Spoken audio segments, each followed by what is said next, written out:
Greetings from the United States of America, specifically Fort Collins, Colorado, and the home of Colorado State University. This is Brian. I'm Sheila. Hi, everyone.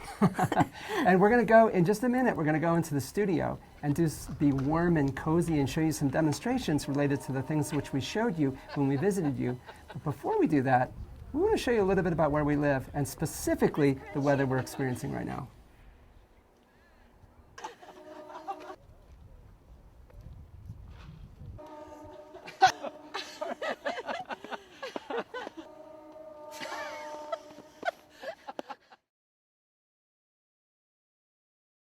So today we're going to talk about this cool little device here and all the different scientific principles which you can demonstrate with this. And how many principles would you say we're going to show?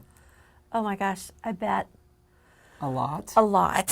Yes. I think that's a good way to quantify it. So we're going to start by firing this thing up, and this is a little Tesla coil. And so when I turn this on, there's a little transformer thing going on where I got a coil of wire here, which is a couple of turns, and a whole lot of turns here. So I got a high voltage signal that comes out the top, but it's also high frequency. And because it's high frequency, it gives off waves, which is cool. But wait, there's more to this Tesla coil. Oh my gosh, what are we going to try? I think I'm going to hook this up because there's a spark that comes out of the top. Oh, and by the way, something to know about the spark, and I'm just going to pull out my little pen knife here. The spark is actually like I can touch a metal here to this, and the spark will jump. The spark won't shock you, but it will burn you. So it's not shocky, but it's burny. If I put my finger there, ooh, ow, ow, that burns. Yes. And actually, if I smell my finger, I can tell, like, yep, it burned. Yuck. Which is not cool. So not shocky, but it is burny, so be aware of that. But if I pull a spark like this to a piece of metal, I mean, that's fine. So high voltage, high frequency. And you can use it, or I mean, you can demo it, but probably not have your students touch it, right? I would not trust like little kids to do this because they're immediately going to want to do this, and then they're going to like burn themselves, and then they'll be sad. And if the kids are sad, I'm going to be sad. And I think scientists are like little kids, aren't they? They're curious. Yes, Like, I think exactly. Like I see that, and I wanted to touch this spark. I know. You too? Uh-huh. I have before.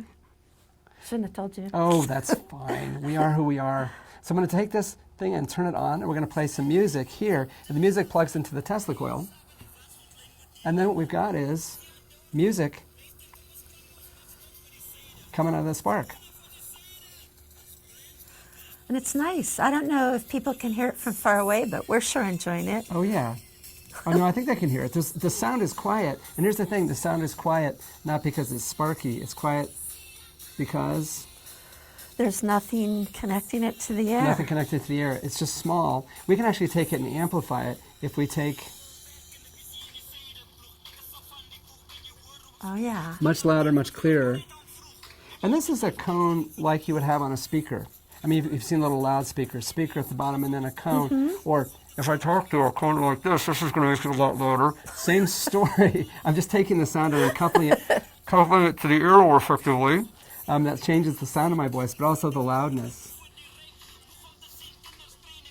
So that'll make it better. And it's interesting, the reason why it's doing this is because the spark is getting hotter and colder as the electricity is rising and falling. It rises and falls with the music. So the music is a signal that's going up and down.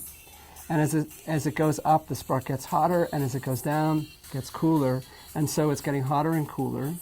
And what's hotter, it expands, and when it's cooler, it contracts. And so the spark is actually oscillating the air. So the spark is the speaker. And if I take the spark away, no more sound. How sad. Ooh, it's that hot. was hot. We talked about that, didn't we? We did. They so quickly forget. So no spark, no sound. Although it does burn my finger, which is kind of awesome. But wait. Oh, hang on. You have a question. Oh, no. I'm thinking that we could do more with this. Oh, my gosh. Heavens to bets we could, because this is taking electrical energy and it's turning into heat energy, which turns into sound energy. But also, the electric energy that comes off of here, if I put it near here, it's going to turn into light energy. So I got, oh my gosh. And wait a minute, we have a device over here. Tell me what this is about. I have a speaker, and it's hooked up to a solar cell on this paddle here. And so it should help me listen to light. Oh my gosh. I should be able to hear it. And first off, let's demonstrate this. If I take my flashlight on my phone. Let me just crank it up. Whoop. all the way. Oh, turned it down. Whoops. So if I turn this on, off, and you can hear it Nice. click, and it's clicking as I'm changing the voltage. The light energy is turned into a voltage, and the amplifier changes it, so it's turning my flashlight on and off. That is so cool. But if I take this thing and I make it play the music again, so the spark is taking electric energy, turning into heat energy, turns into sound energy, but in addition, you're also turning it into some electromagnetic waves. And the electromagnetic waves go out. They will actually light up this light bulb.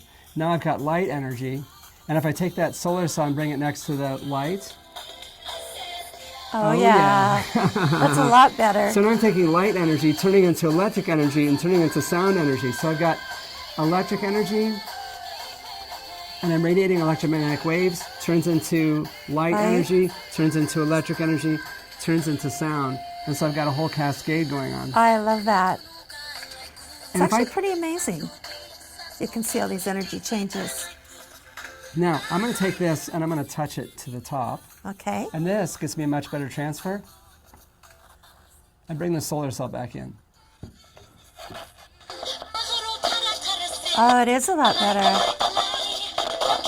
But there's more. There's more. Wait a minute. What do you got over there? I have a little AM radio, AM FM radio, and You're going to set it to AM or FM? I'm going to have it on AM right now. Okay. And for another experiment, maybe FM. Okay. But for this one, AM. So I'll turn the bus. Awesome. There you go. Oh yeah, this is awesome. So this thing is making electromagnetic waves and it's sending it to the air and it's being picked up by the radio. Awesome. So we get electric energy, radiating electromagnetic waves, picking up electromagnetic waves and turning it into sound, which is fantastic.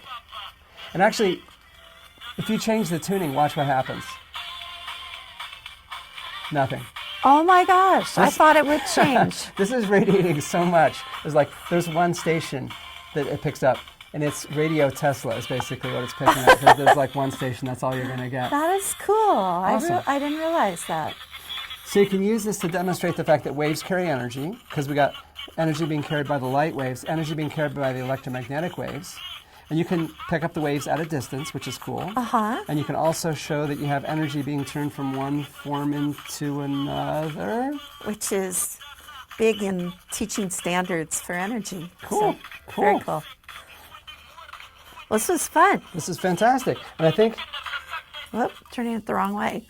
let's crank it back up. We need to send that out with a little dance party, I'm thinking. All right. Electromagnetic. All right.